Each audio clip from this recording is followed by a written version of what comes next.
What's up, guys? Jordan here from Show Me Vegas, coming to you with another episode of This Week in Vegas.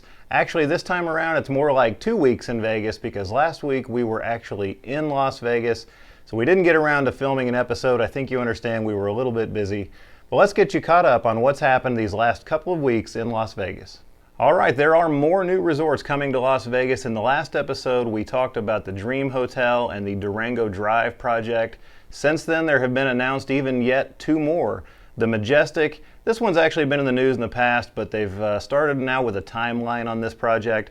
The Majestic is going to be a non-gaming, non-smoking hotel that's on Convention Center Drive near the Convention Center. Obviously, their niche is going to be convention traffic, conventioneers. It's billed as the first of its kind, although it seems like non-gaming, non-smoking's been done before. What really is going to set this one apart is that it's going to have 35 corporate suites for sale, ranging in price from $10 to $100 million. I've got some pictures of them up there right now. Just absolutely incredible.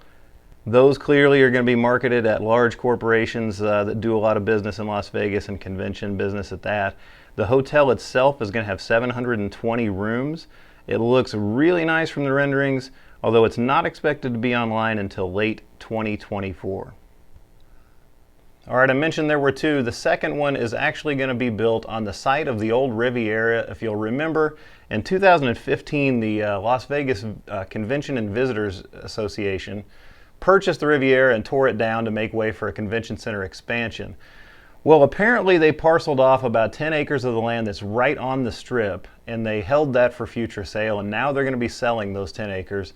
Those 10 acres of land are under contract to be sold to a Chilean businessman named Claudio Fisher.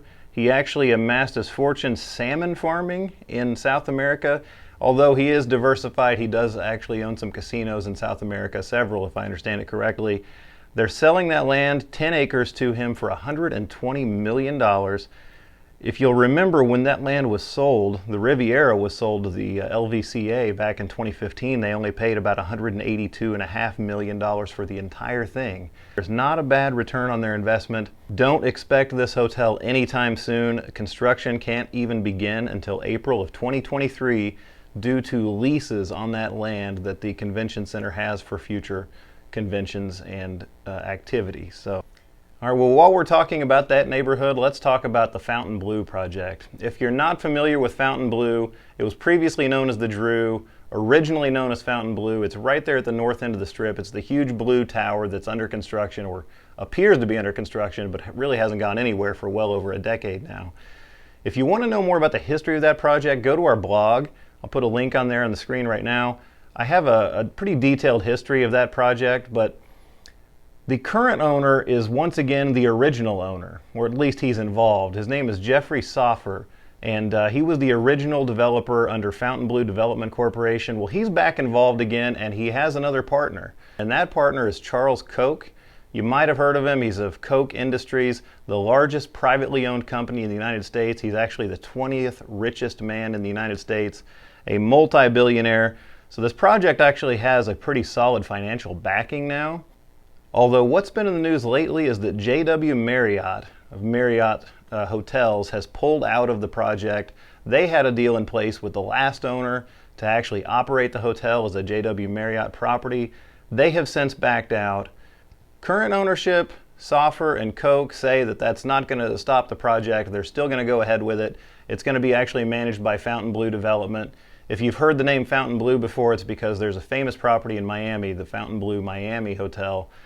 I do think this project eventually gets done because of the backing of Charles Koch, his money, his interest in Las Vegas. He's made some statements saying that he believes strongly in the Las Vegas market, so I think it will get done, and I do think that that property will eventually open as the Fountainebleau Hotel, as was Jeffrey Soffer's original plan for the property.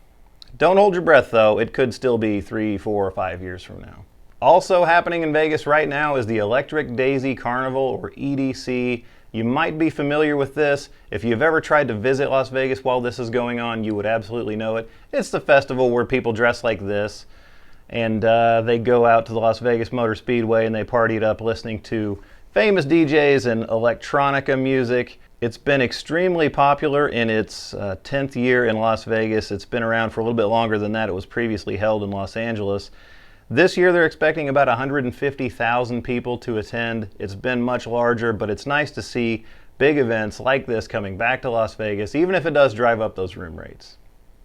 And finally going on in Las Vegas this week, we finally have an idea of what's happening with the Palms. If you follow Vegas news very closely at all, you know that the Palms was recently announced to be sold. And I say recently, it's been a few months now.